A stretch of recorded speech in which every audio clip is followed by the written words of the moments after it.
19 ноября রাশিয়ার president Vladimir Putin বলেছেন, Ukraine সংঘাত এখন একটি আঞ্চলিক যুদ্ধ থেকে বৈশ্বিক সংঘাতে পরিণত হওয়ার পথে রয়েছে। এমন অবস্থায় পশ্চিমা দেশগুলোতে হামলার সম্ভাবনা উড়িয়ে দেওয়া যায় না বলেও জানান তিনি। были нанесены удары.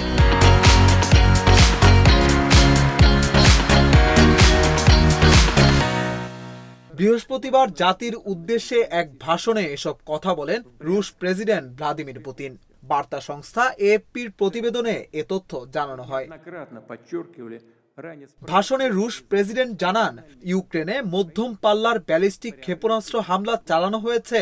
মার্কিন ও ব্রিটিশ ক্ষেপণাস্ত্র দিয়ে রুশ ভূখণ্ডে কিয়েভের হামলার জবাব ও পশ্চিমাদের সতর্ক করতে।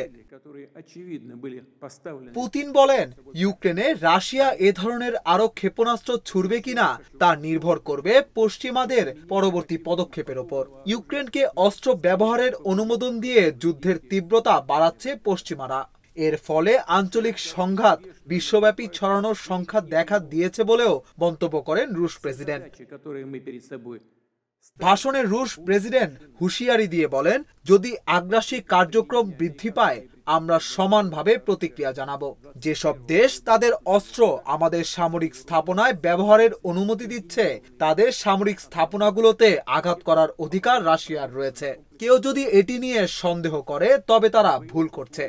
এর প্রতিক্রিয়া অবশ্যই হবে। испытания одной из новейших. বিশ্লেষকরা বলছেন, রাশিয়ায় পশ্চিমা অস্ত্রের ব্যবহার এবং রাশিয়ার পাল্টা হামলা বিশ্বকে নতুন এক সংঘাতময় পরিস্থিতির দিকে ঠেলে দিচ্ছে।